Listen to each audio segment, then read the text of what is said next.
When you don't have 20 minutes to watch a full review, when you're not looking for a how to play or an hour-long playthrough, and let's be honest, when the interest is a little lower too, that's why we have 6 small box games for you. Hey, I'm Alex Radcliffe from Board Game Co., and welcome to my 6 small box game series, which once upon a time was just like whatever random numbers, but now because of the song, it has to be 6. It doesn't work the same if you have if you don't, that's why we have 7 small boxes. It doesn't really work with 7 or 5. It works best with 6. So we're going to go ahead and continue this series. But we have over here 6 small box games. I'm going to have timestamps to every single thing over here, but I'm going to be wrapping up, the general thoughts and opinions, review, score, all of that into each of those timestamp segments. And in no particular order, I will say, by the way, to save you some time on this, if you're interested, none of these games seriously impressed me. Diced Veggies arguably is the most impressive, but that one's a little more complicated because I have to break that up into my kids' enjoyment and my enjoyment and my overall thoughts. This is actually, let's start with Diced Veggies because of it. Because Diced Veggies is probably the most complicated one to try to clarify my thoughts on it, versus the rest, sales also... Let's get into it. I'm getting ahead of myself over here. Diced Veggies from KTBG, Kids Table Board Games. I was very excited to play this game. The game looks adorable. The concept seems adorable. The general idea is you are dicing up your veggies. You have this over here. You have, let's say, a little bunch of veggies. You have an actual little plastic cleaver. Not plastic. I don't think it's plastic. I think it's just cardboard. But you have a little cleaver you're going to be using to separate those dice in order to fill these various goals on cards. You want to go ahead and utilize those dice for certain goals on cards. And then you have some powers and abilities from cards. That's the general idea of the game. So it's, on your turn, you select certain dice. You can only select a certain number of pips worth of dice, so you can't just grab anything. You have to kind of find that elegant cut where you can slice and pull away, but you're trying to get the right dice with certain pip values to try to score multiple goals in the game. The core concept, very charming. The idea of it, I don't know how well this is doing for KTBG, but I have to imagine it's doing very well. I think this is very accessible. I think it's very charming. Designed by kids, by the way, so all those things are good.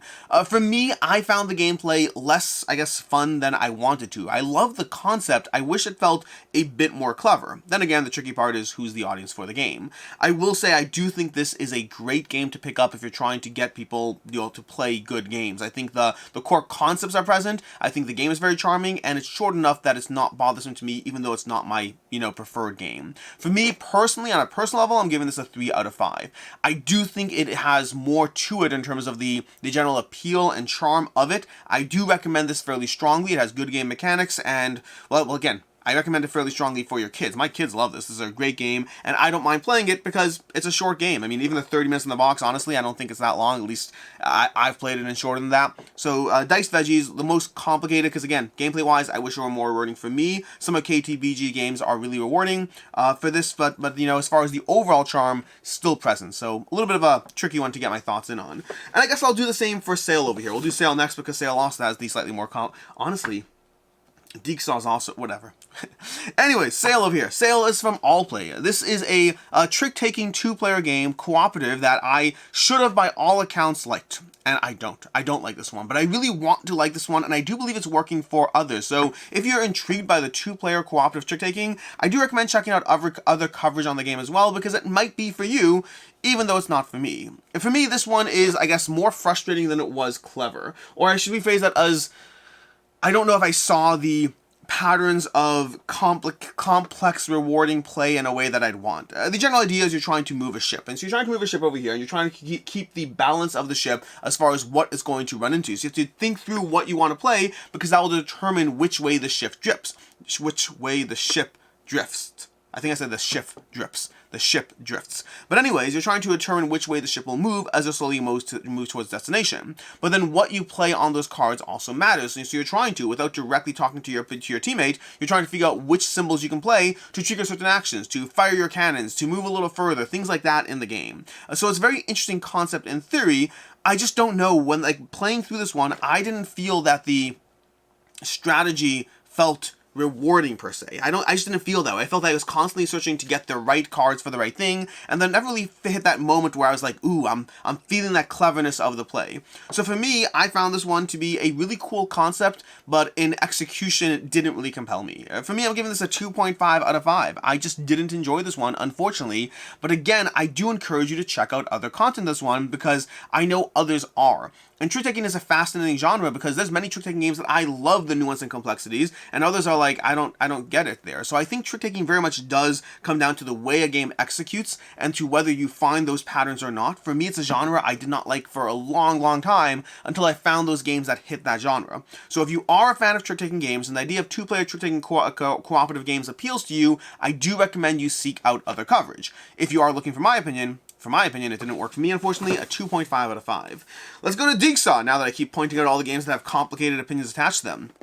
Digsaw, I love the concept.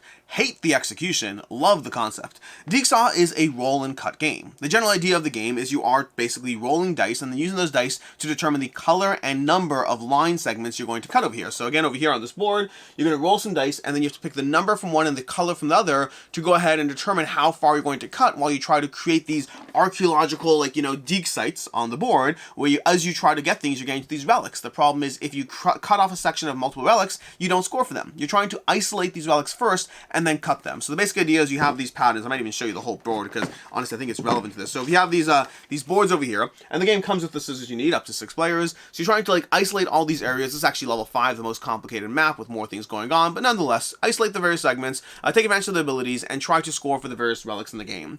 Core concept, great. Very fun, very charming. It's like a roll and write, except it's using scissors, so it's a roll and cut. I think it's fun. I think the idea of it is very fun. I think the execution results in you having a million tattered little pieces fluttering all over the place that are hard to deal with. So I wish they had just literally made this just draw lines. Just draw lines and segment them and you score accordingly. Why did you need to cut? Because it's a gimmick. Does the gimmick work? No, not for me, unfortunately. So again, the execution and the actual gameplay, not bad. But you have tiny, minuscule pieces of paper that you're cutting all over the table that are just a pain to deal with. So do I want to play this? No. No, I don't want to play this. I don't like this. I like the concept, but the actual execution, I don't like. So theoretically great. In practice, not for me. So for me, a 2 out of 5, unfortunately. I'm going to give it a 2.5. I'm going to bump it to a 2.5. Because again, the concept itself, the pure gameplay mechanics, aren't really the issue. No, I'm going to give it a 2. Based on my rating scale of what it means to me, no, it's still a 2. Again, my words hopefully convey that I like the idea of what they're going for. But because of the nature of cutting tiny pieces of paper that you have to track, not for me, unfortunately, a 2 out of 5. From there, I guess the rest are pretty straightforward, honestly. Those are the ones where more complicated thoughts feed into it. Let's go ahead and move to Tiny Epic Pirates over here. Tiny Epic Pirates from Gameland Games. This gives you a rondel competitive experience in which you're going to be navigating your own personal rondel as you move ships around the board to engage with fights and pick up goods and deliver them. All the typical things you expect from, Merchants and Marauders in a tiny box.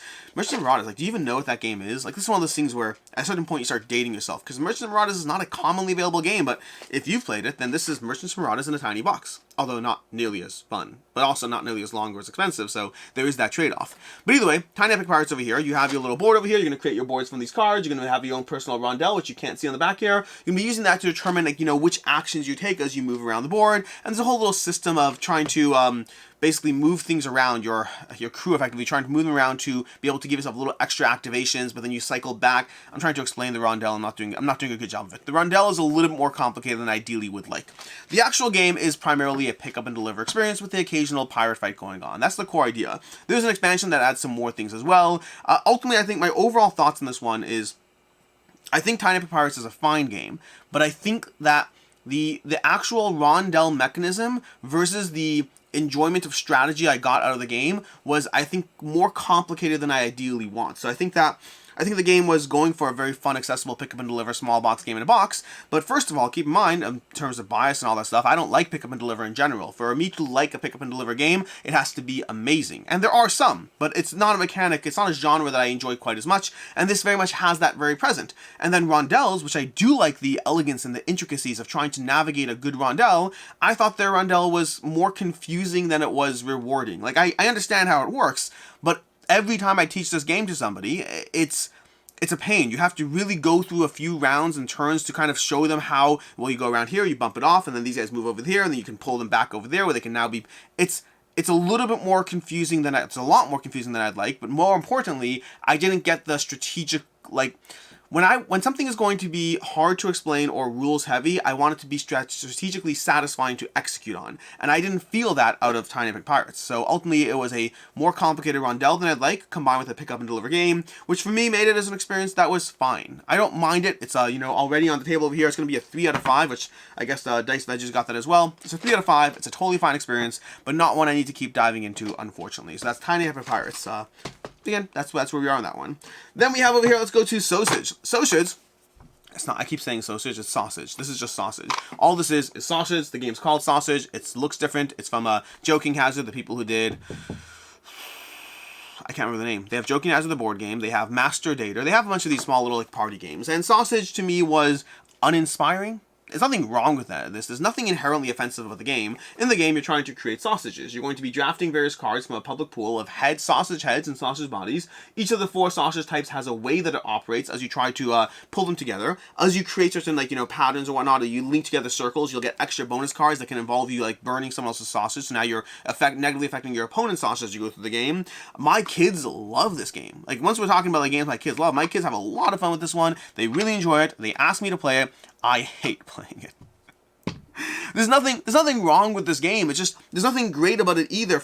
I appreciate good game design, and so to me, Sausage is a mass market experience, which isn't necessarily a bad thing. Just to me, there's nothing here that makes me want to play this. You draft random sausage cards that feel completely imbalanced in terms of how they are and how well structured they are in the gameplay. They have these sausages that are immune from being attacked, which is great if they're your only sausages, but they're not your only sausages. They're never your only sausages, so you can anyways attack all the other segments. So it's this weird, random, arbitrary aspect of how the sausage works, and that makes it less desirable than the rest. Meanwhile, you're taking cards and playing them to negatively affect other people's sausages. This is one of those games where it's you go ahead and you can't do this because you're winning, so I'm just going to burn your sausages. It just feels like a mass market experience. Nothing about it compelled me or pulled me in. It is... The one redeeming factor is this is a 20-minute game. I think the box says 15 minutes. It's a 15-20-minute game. I don't like Sausage. This to me is a 2 out of 5. There's nothing wrong with it. There's nothing bad about this game. It's just purely a mass market experience that doesn't bring any value. I'm not impressed by the game design. I'm not impressed by what the game does. And to me, it's arguably a chore to play. So a 2 out of 5 on Sausage. And then lastly, we have Rome in a Day. Rome in a Day by Alley Cat Games was actually fairly charming. This one would have fared a little better. I'll save you the time. Rating-wise, is a 3 out of 5. It would have fared a little better, except I feel that... How to put it? Well, let's talk about how the game goes. First of all, Rome in a Day is a game of trying to build out your own little economies in the game. You're basically going to be choosing how to draft these various... It's an I cut, you choose game. So you're trying to score based on each building, based on the color that it's next to. So if you have a yellow building next to yellow lands, that will score. If you have more yellow buildings next to yellow lands, that will score more. So you're trying to create these structures of buildings next to the lands they're on, and you can't always control which building goes on what land. You can control how it fits into your grid. So all of that works fine. I think that the problem for the game is that the game is an I cut, you choose mechanism, whereas basically you create a little pile, and then everyone secretly chooses, are you choosing the larger pile or the smaller pile? The smaller pile comes with a gem, so I cut it, but you choose, so that risk is on me. However I divide the piles, someone else gets to choose how they pull from my piles in order to build their own tableau. I found the game to be a good concept that was actually fun. I like playing this game. This is not bad at all. I think that the mass drafting and arranging, I just felt was overly tedious. You have to these player screens and whatnot. I think the negative parts, in my opinion, come in because I think the game was a little bit more stuff happening at the table and trying to keep track of everything relative to the strategic weight of the game. If I'm going to play a game in this weight class, I want something that's a little less fiddly on the actual table and alternatively just that much more rewarding. And so for me, Rome in a Day, arguably, I think if I'm looking at pure gameplay experience, this was probably the most enjoyable game at the table for me. I don't think none of these games crossed into 3.5. We have 2s, 2.5s, and 3s today. It is more common for these types of roundup reviews because when I really love a game, I want to give it a dedicated review. But anyways, Rome in a Day, I think I had the most fun playing this one, but this is one that after a few games, I was like, there's just too much fiddliness happening at the table for me to really feel that this is the type of game I want to pull out at its weight class. I think there are others I'd rather pull out that have the same reward of playing, but with less fiddliness at the table. It's the least concrete criticism. If you've played the game, you might know what I'm talking about. I think it's just weight class to fiddliness a little bit. The rules are very easy, so this is not a rules issue. This is a gameplay fiddliness issue that's present there. So I still enjoy this one. I would say if you do have a chance to play this one, I do recommend checking it out. You may experience the things I liked about it without having as much of a problem with the things I didn't like as much about it. So it might be a game that you enjoy. If you have an opportunity to try it, I do recommend you do so. And that's what we have for our 6 small box game reviews. Just again, starting from the beginning over here, we have Dice Veggies, a 3 out of 5, but again, I do like that. I do recommend checking it out if you have a chance. We have Sail over here, which was a Sail was a 2.5 out of 5. Didn't work for me, unfortunately, despite liking the concept of what it's doing. I just didn't feel the gameplay mesh for me. We have Tiny Epic Pirates, which is, a 3 out of 5 for me. Too many things kind of combining in. I'm trying to give like recaps. Let's forget the full recaps. Tiny Epic Pirates, a 3 out of 5. Sosig, 2 out of 5. Didn't enjoy this one at all, unfortunately. Digsaw, really like the concept, not the actual execution. The execution is terrible, so a 2 out of 5. And then Roman a Day, a 3 out of 5.